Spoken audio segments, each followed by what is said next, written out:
कसं काय मंडळी, बरं आहे ना? तर क्लासिक कलाकारीमध्ये तुम्हा सगळ्यांचं मनापासून स्वागत आहे। तर आज आम्ही चाललो आमच्या बागेत। तसं तर नेहमीच जातो, तुम्हाला माहिती आहे, पण आज ना आम्ही का जातोय तर आमच्या ना चिकूच्या झाडाला ना खूप चिकू आलेत आणि या पावसामुळे ना 2-3 दिवस आम्हाला जाता नाही आलंय। तर आता बघूया कितीशी आहेत, कितीशी ना पडून गेलेत। तर ते जेवढे असतील तेवढे घेऊन येण्यासाठी आम्ही चाललोय। तर चला बागेत जाऊया। पाऊस बऱ्यापैकी पडतोय, येतोय जातोय, त्यामुळे सगळीकडे छान थंड वातावरण आहे। झाडे, वेली, पाने, फुले सगळं छान बहरलंय। हिरवागार निसर्ग बघत बघत फिरायचा आनंद काही वेगळाच असतो। रानावनातले लहान मोठे प्राणी, किडे, कीटक सुद्धा पावसाची वाट बघत असतात। उन्हाळ्याच्या चटक्यांनी तहानलेल्या जीवांना पावसाळ्यात पाणीही मिळतं, वेगवेगळ्या मार्गांनी अन्नही उपलब्ध होतं आणि झाडे पानांनी बहरल्यामुळे लपण्यासाठी सुद्धा ही जागा यांना मिळत असते। असं असलं तरीही निसर्ग साखळी एकमेकांवर अवलंबून असते, हेही आहेच।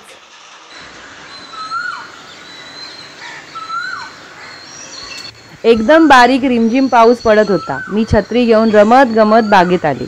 कोकिळ कुहू कुहू करून आणि इतर पक्षी किलबिलाट करून जणू माझं स्वागतच करत होते। असा विलक्षण आनंद शहरात मिळत नसतो। माझी लेक बघा, माझ्या आधी आजोबांसोबत इकडे येऊन काही ना काही करत होती। चिक्कू तोडायला बागेत आलो, पण येता येता फार जोरात पाऊस आला। छत्री उघडण्याशिवाय पर्याय नव्हता आणि कुक्कूला आम्ही रेनकोट घातला। आता चिक्कू तोडायचेच आहेत, पण त्याआधी छान अशी फ्रेश गवताची पात दिसली। म्हटलं चला मस्तपैकी पावसातनं घरी गेल्यावर चहा बनवूया, मस्त गरम पडता। त्यासाठी गवताची पात तोडून घेतली।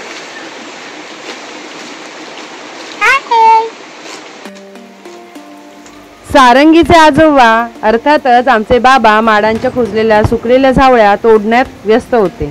माडांच्या झाडांना भुंगा लागू नये यासाठी नीट काळजी घ्यावी लागते।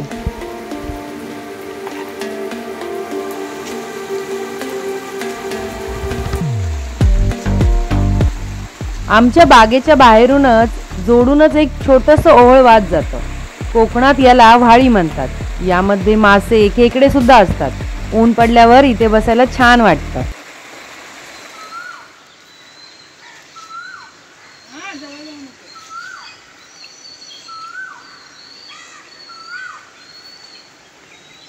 बाबांचं काम झाल्यावर मग चिक्कू काढायला जाऊया असं बाबा म्हणाले। मग ते झाल्यावर चिक्कूच्या झाडाकडे वळलो।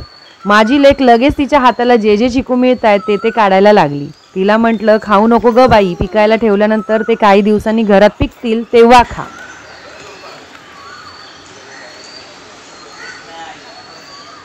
हे तिला खाली जवळ मिळतात ते तिने जमवलेले चिकू बघा, छान आहेत ना?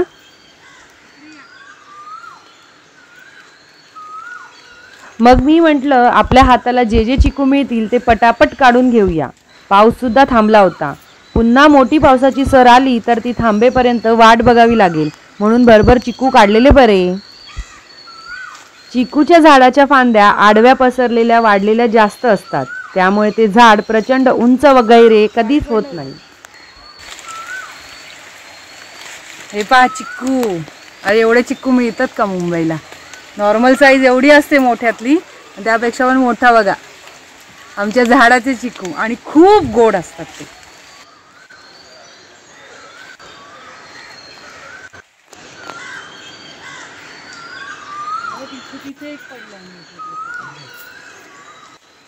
हे काढ, हे काढ, हे काढ।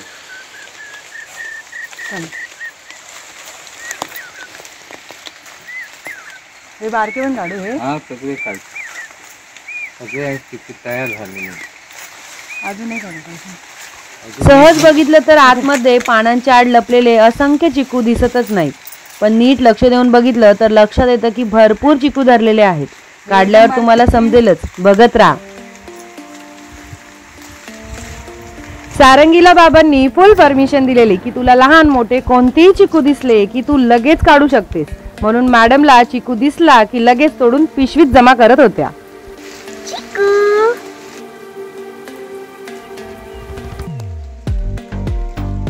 नीट बघा, तुम्हाला या झाडावर भरपूर चिकू दिसतील। ही चिकूची कोणती जात आहे ते मला माहित नाही, पण बाबांनी नर्सरीमधून आणलेलं हे चिकूचं कलम होतं। ते पटापट वाढलं आणि इतके गोड चिकू त्याला धरायला लागले की त्याचं खूप समाधान वाटलं। अतिशय मधासारखी गोड अशी ही चिकूची जात आहे।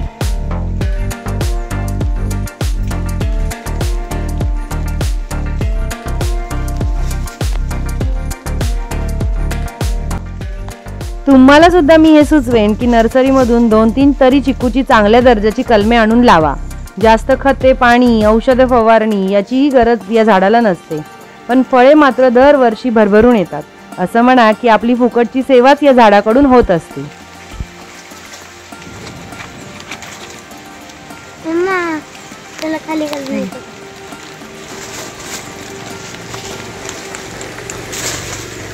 पावसात मस्तपैकी चिकू एन्जॉय करतोय आम्ही चिकू काढायचं काम.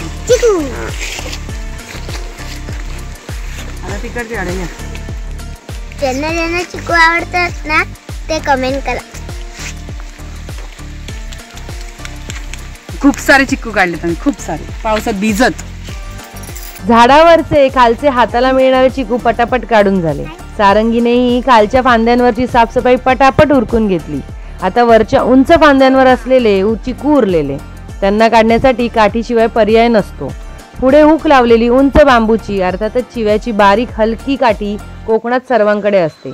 वेळप्रसंगी काजू, चिकू किंवा इतर फळे काढण्यासाठी त्या काठीचा चांगला उपयोग होतो. पाऊस खूप पडतोय. खालचे चिकू आम्ही काढून घेतलेत. आता वरती खूप सारे चिकू आहेत मोठे झालेले, ते काढावे लागत आहेत. पण आता काय काठीचा आम्हाला वापर करावा लागतोय. काही वेळेस काठीने काढलेले खाली पडतात, सगळेच खराब नाही होत, पण काही वेळेस काही चिकू पिकून मग थोडेसे खराब होतात. पण ठीक आहे, तेवढंच तर चालतं, कारण आपल्या घरचा चिकू आहे, खायला तर पाहिजेच. तो ग पडला. उचल बाळा. वरवरच्या फांद्यांवरचे चिकू काढताना लक्षपूर्वक काढावे लागतात. ते वरून खाली पालापाचोळ्यात पडले, अर्थातच पातेरात पडले तर काही प्रश्न नाही, पण जर दगडावर आपटले तर त्यांना मार बसल्यामुळे ते पिकताना कुजण्याची, किडे पडण्याची शक्यता जास्त असते. अशा वेळी जाळी असलेली काठी असली तर बरं पडतं. पण मी तुर्तास जाळीविना असल्या काठीने चिकू काढत होते. चिकूच्या झाडाला डिंकही फार असल्यामुळे चिकू काढताना जरा जपावे लागते, नाहीतर तुटलेल्या चिकूंचे देठ आणि फांद्यांमधून डिंक खाली पडत असतो. तो डोक्यावर, केसात, कपड्यावर, डोळ्यात पडू शकतो आणि तो फारच चिकट असल्यामुळे त्याचा त्रास होतो. 2 मीडियम साईजच्या पिशव्या भरल्या बघा. अजूनही झाडावर चिकू होते, पण बाबा म्हणाले एवढे बस झाले, आता घरी जाऊया. पाऊस सुद्धा खूप मोठा येण्याची चिन्ह दिसत होती. तर मंडळी खूप पाऊस आहे. मी पार छत्री आणून सुद्धा भिजली आहे. चिकू बिकू आमचे काढून झाले, पाहिलेच असतील तुम्ही. तर मस्त मुंबईच्या पावसात भिजायला एवढी मजा नाही येत, गावाच्या पावसात खूप मजा येते, जी मी आज केली आहे. तर आमच्या कुकूने तुम्हाला सांगितलं आहे, जे चिकू लवर्स आहेत त्यांनी नक्की कमेंट करा. तर माझा व्हिडिओ तुम्हाला कसा वाटला मला कमेंटद्वारे नक्की कळवा. माझं चॅनल लाईक करा, शेअर करा, सबस्क्राईब करा आणि पाहायला विसरू नका क्लासिक कलाकारी हे जाणीची फक्त उदाहरण. धन्यवाद. मनोरंजनाची मुक्त उधळण. गावाला आल्यामुळे कुकू विसरली आहे आमची टॅगलाईन. तर चिकू काढून काढून आणि पडलेले होते ते जमा करून करून सारंगी खूप हैराण झाली आणि आता घरी जाऊया म्हणायला लागली. बाबा उरली सुरली कामं करत होते. अंधार होईल म्हणून आम्ही सुद्धा मग घरची वाट धरली. खूप मोठ्या पावसाची सर येण्याआधी जशी शांतता पसरलेली असते तशी शांतता पसरलेली होती. तर चिकू काढून झालेले आहेत आणि आम्हाला एवढे चिकू भेटलेले आहेत. घेऊन आता आम्ही घरी चाललो. कच्चे थोडेसे, पण ते पिकतील 4-1 दिवसात. आम्ही खाऊ. अरे लोक तुम्ही पण या, तुम्हाला पण भेटतील कोकणात. आता उभे. तर अशा प्रकारे आम्ही शक्य होते तेवढे चिकू काढले. गवती चहाची पात घेतली. घरी जाऊन मस्त या वातावरणात गवती चहाची आलेली तलब भागवायची होती. चांगल्या 2 पिशव्या अस्सल सेंद्रिय पद्धतीचे चिकू मिळाले. आता ते घरी जाऊन व्यवस्थित धुवून स्वच्छ कोरड्या जागी पसरून ठेवायचे होते. मग ते हळूहळू पिकू लागतील. सहसा हे सगळेच चिकू व्यवस्थित पिकतात, एकही खराब होत नाही. पण मी याआधी सांगितल्याप्रमाणे दगडावर आपटलेले चिकू खराब होण्याची शक्यता जास्त असते. तर व्हिडिओ कसा वाटला हे नक्की सांगा, कमेंट करा, शेअर करा, आमचे चॅनल पाहत राहा. धन्यवाद.